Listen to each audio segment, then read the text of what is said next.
Labas rytas, keliamės. Lietuvos vierchas, Sigma Boy, išsilavinęs gabus talentingas verslininkas, 2,110 m, nuomonės formuotojas. Noriu pasisakyti apie tos balionus, kur skrenda iš Baltarusijos. Tai žiūrėkit, dabar mums aišku nori prikišnėti, kad čia neva kalta tik Baltarusija ir niekas daugiau. Tai aš jums paaiškinsiu, kaip yra biškelį logiškiau paaiškinti šitą situaciją. Mūsų valdžia, pabrėžiu mūsų valdžia, ne mūsų tauta, nebuvo jokio referendumo, mes tauta nenorim pykti su kaimynais, tačiau mūsų valdžia susipyko su pusė mūsų kaimynų, kurie mūsų net pirštų nepalėtė, bent jau šitam dešimtmetį, tai tikrai. Mūsų valdžia įvedė sankcijas Baltarusijai, Baltarusijos Respublikai ir Rusijos Federacijai. Tai yra 2,5 trilijono ekonomika, tarsi Italija, kaip Italijos ekonomika. Mūsų valdžia iš oro įvedė sankcijas, nutraukė ekonominius, politinius, kultūrinius ryšius su dviem kaimynėm. Viena iš jų yra galingiausia kaimynė. Tai yra Kaliningrado sritis, tai yra Rusijos Federacija. Dabar taip, tai mes patys, mūsų valdžia pati užsipuolė šias dvi valstybės, kurį mūsų net nepalėtė šį dešimtmetį, bent jau tai tikrai. Tai normalu, kad jeigu Lietuva įvedinėja sankcijas iš oro valstybėm, griauna santykius, daro žalą, visaip žemina, įžeidinėja, negerbia, kritikuoja, dažnai nelogiškai, tai išgauna atsakymą. Ir šitas atsakymas čia centraina, kad šitie balionai. Kažkokia parlaižiavimo vakarams politika vykdoma Lietuvos valdžioj. Ir tai neša naudą saujelį žmonių, supuvusiai sistemai, korumpuotai, supuvusiai sistemai, pažeidinėjančiai mūsų žmogaus teisės, dažnai užsiimančiai korupcinio pobūdžio veiklom. Tai vienu žodžiu, tikrai Lietuvos valdžia irgi turi nemažai kaltės, kad šitie balionai skrenda. Su kaimynais reikia sutarti, kad ir kokie jie bebūtų.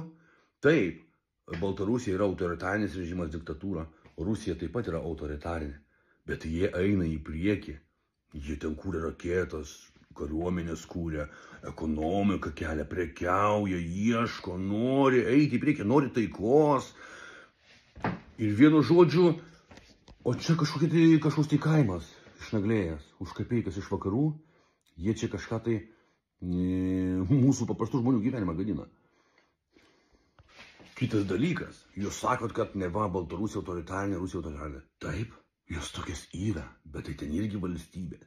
Ten irgi yra politika, kultūra, ekonomika, galų gale be galo didelės kariuomenės. Vien Baltarusija turi virš 500 tankų, kai mes neturim nei vieno. Tai čia vien Baltarusija mūsų karo atveju realios, tikros, rimtos konfrontacijos atveju tikrai nuneštų nuo vaizdo vien Baltarusija su savo 10 milijonų gyventojų. Daug dievė, kad taip nebūtų, aišku. Daug dievė, kad NATO neišprovokuotų platesnio karo. Bet ką aš noriu pasakyti jums? Pasižiūrėkit. Tai gerai, o Lietuvoje žiūrėkit. Nemuno aušra, legendinis Egidijus Žemaitaitis.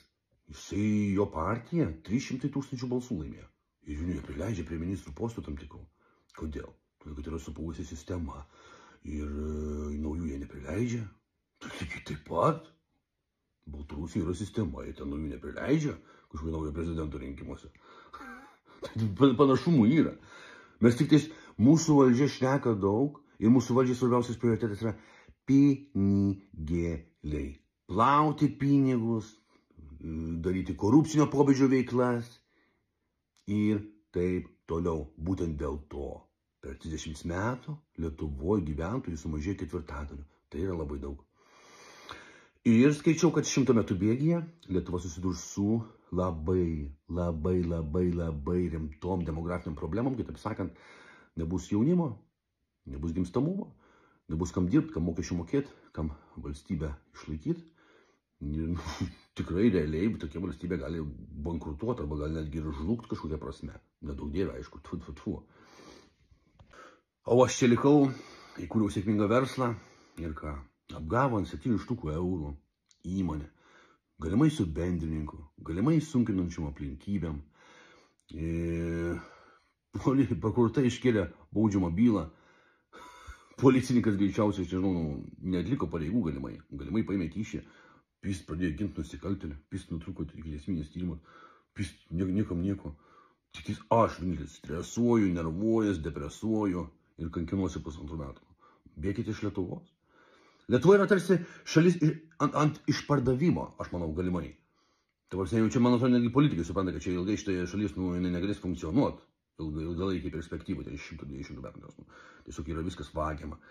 Žmonių tyčiojimas, žmogus esi pažeidinėjimas, žmonės bėga iš čia nafį. Ir ta proga, aš, Lietuvos nuomonės formuotojas Laurynas Maibachas, kviečiu jaunimą emigruoti. Emigruoti iš Lietuvos, kadangi čia gyvenimas yra nepritaikytas jaunam, gabiam, talentingam žmogui be pažinčių. Čia gali gyventi tik tai seniai, su daug pažinčių, įtakos, pinigų lagaminais. Ir vienu žodžiu, griaut ir išnaudot, griaut gyvenimus ir išnaudot tokius jaunus, gabius, talentingus žmonės kaip mes, kurie norėjom šitą Lietuvą pastatyti ant kojo, kurie norėjom, kad Lietuva žibėtų, švytėtų, eitų į priekį, turėtų ateitį. Ir šitie seniai mums viską sugriovė. Turiu omeny korumpuota valdžia. Korumpuota valdžia mums viską sugriovė. Emigracija, korupcija, žmogaus teisių pažeidimai, neteisybė, nelygybė. O įsivaizduokit, kad paima, įmonė turi dafiga šaibų ir poštikų, apgaudinėja žmonės, lošina gyvenimus ir toliau veikia. Kas svarbiausia, kad toliau veikia.